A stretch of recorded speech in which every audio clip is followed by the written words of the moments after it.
Welcome back to Racing Across America on this Thursday morning, as promised before the break. Joined now by Gary Contessa. Good morning, Gary. Good morning. Happy to have you on board, and excited to get up and running Saratoga. Yeah, happy to be here. I mean, this is what it's all about. This is the show. We're at the show finally, and it's a good thing. Yeah, absolutely. And you kick things off immediately with the Schuylerville tomorrow. Wanted to touch on that before we get into anything else. We're going to pull up and look at the July 2nd maiden breaker for Everybody Must Get Stones. Nice win in the first career start. Buyer figure-wise, you probably have to step up a little bit, particularly against the Pletcher runner who won the maiden debut effort in the Astoria with a big buyer number win. But Everybody Must Get Stones, again, maiden breaker in the debut effort. What are your thoughts tomorrow? Well, anytime a horse wins like she won with a lot left in the tank, it's cause for excitement. She's a New York bred.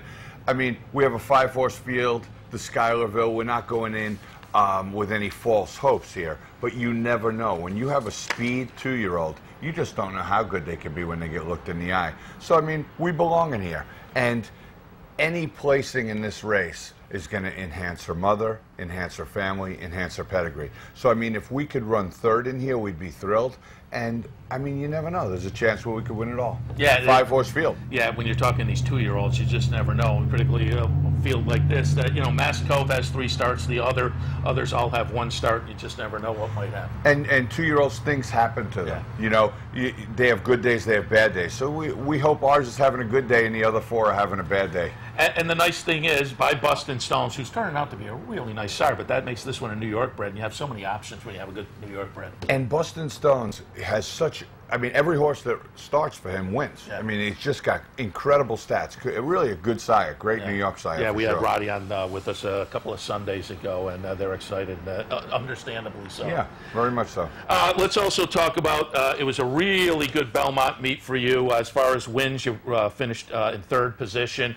Obviously, you come up here to Saratoga, it gets tougher for everybody. But what are your expectations heading into Saratoga? I feel like I'm really coming in to have a good meet. I have some really nice 2-year-olds. I have my older horses are firing on all cylinders. We have some good, high-priced claimers. I think I have the right horses for the right meet. But you never know. I mean, this is a tough place. Every time you drop a horse, some other trainer drops a horse twice on you. So, I mean, this is a tough place to win. I'll be thrilled when I get the first one, and I think I could have a real good meet. And let's talk about some in the opening weekend and get some ideas. Obviously, Everybody Must Get Stones in the Schuylerville. I found this second race tomorrow to be really intriguing. Maiden special weight event, and you have an entry in here. Is it AM1, AIM1? Amity. Amity, okay, I wasn't even close. I'll tell you what, I called this horse just about everything until finally the owner kept saying to me, Amity, Amity. I said, well, how am I going to remember Amity? And I thought of the town of Jaws, Amity. So now I just think of Jaws, Amity, Amity. We got it. And that's part of an entry. And Neilinger, I'm guessing? Neilinger. Okay. Named after Neil Neilinger. Oh, okay. Who's a good friend of the owner. So but these are both intriguing. Neilinger is on the AE list, so needs a couple of scratches to get in. Amity.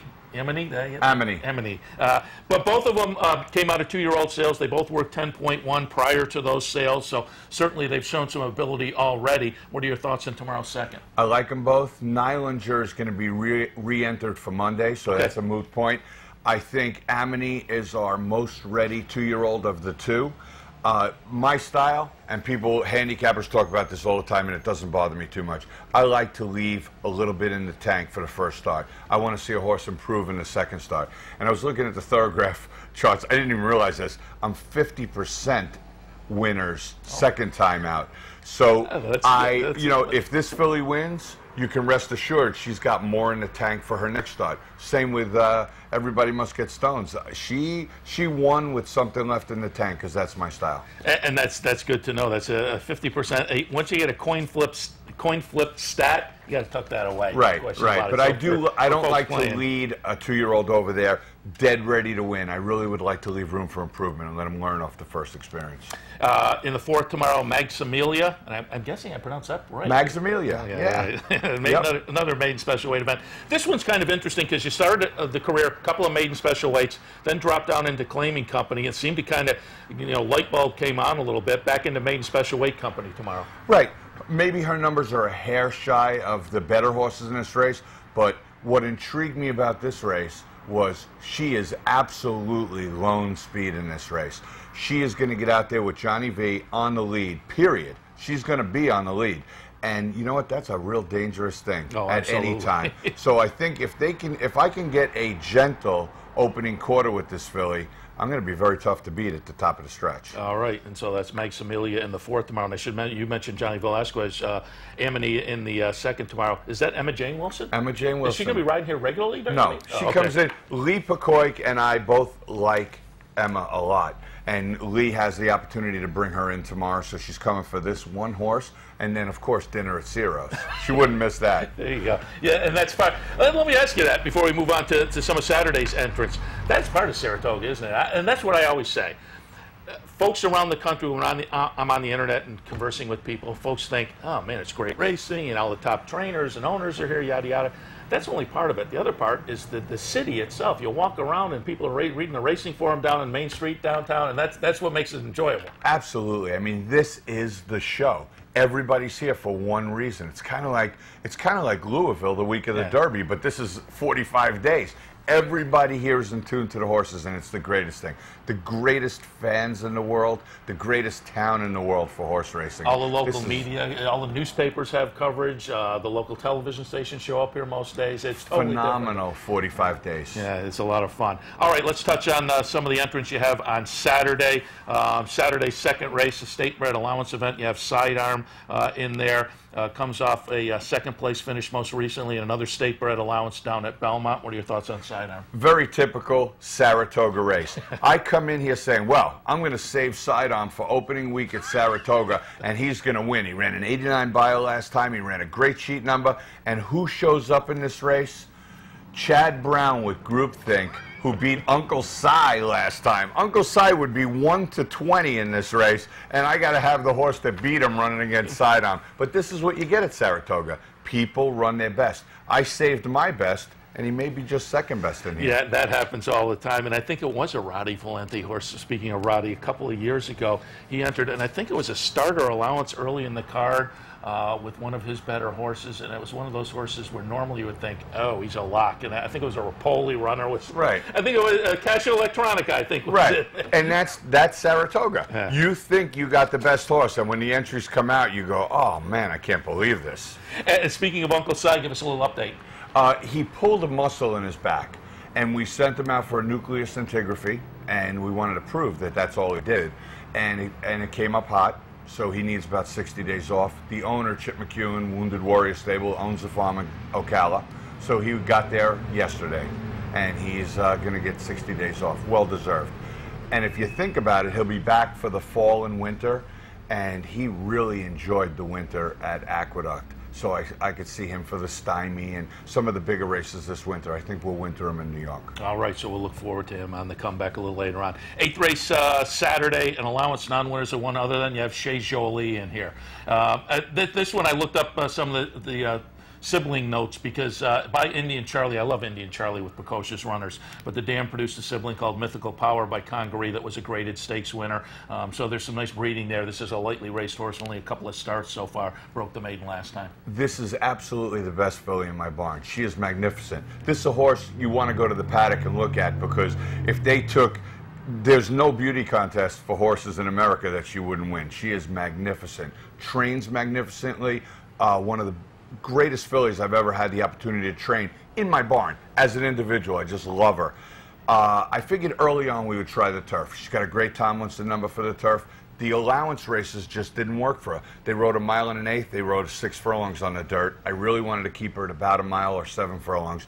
So we're trying the turf, and she's got a lot of family for the turf. So if she turfs, I'm going to be a genius tomorrow, and if not, it'll be back to the dirt. All right, and again, folks should go out to the paddock and take a look at her Chez Jolie on Saturday, and finally on Saturday in another allowance that ends the day. Allowance non-winners of one other, then you have genre, and this certainly This absolutely helps you when you get tied in with the right owners, goes out for a winning move, and when you're up at Saratoga and you want to put some bullets in the holster, having owners like this, they claimed this horse last time for 40. I like the confident move into a Lowndes company. And you know what? You really had to look between the lines to find this horse and claim him for 40, because he's been a little bit off his form, but he loves Saratoga.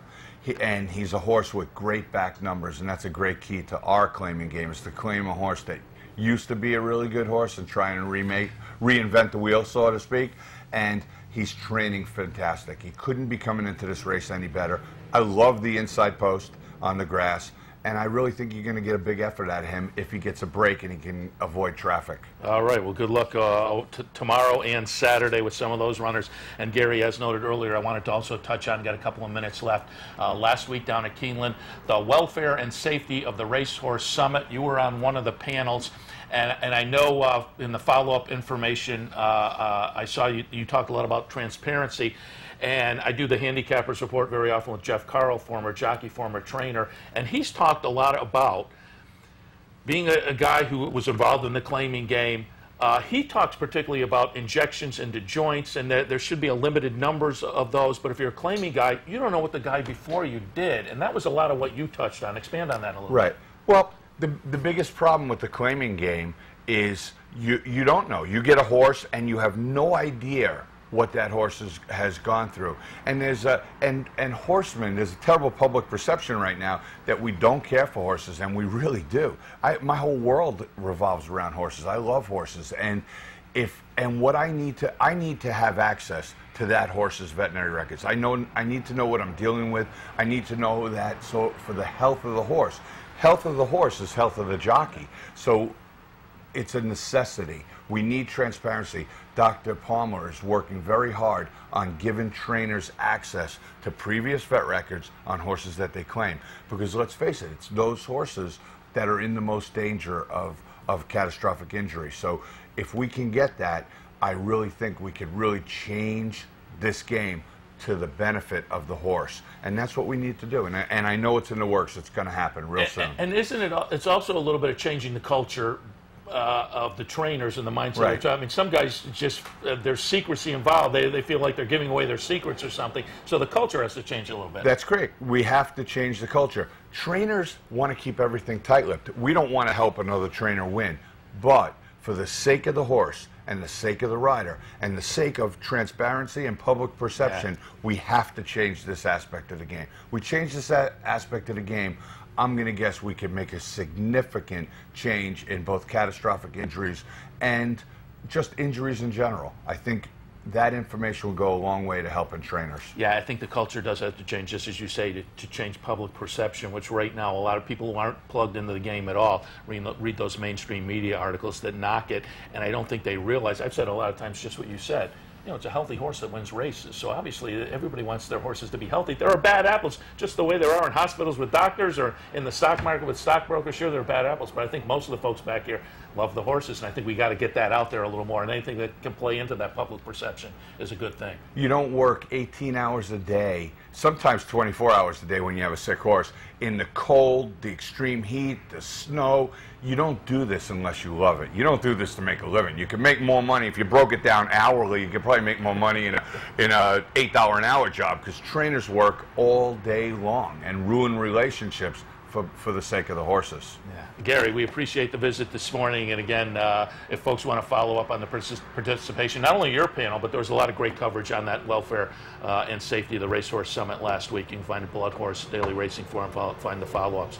Gary, we appreciate your visit this morning. Good luck over not only over the next couple of days we've talked about, but through the entire meet. Thank you. We'll see you around, hopefully in the winner's circle a number of times. We appreciate the visit this morning. Thanks for having me. Absolutely, appreciate it. All right, that's going to wrap things up for Racing Across America for this third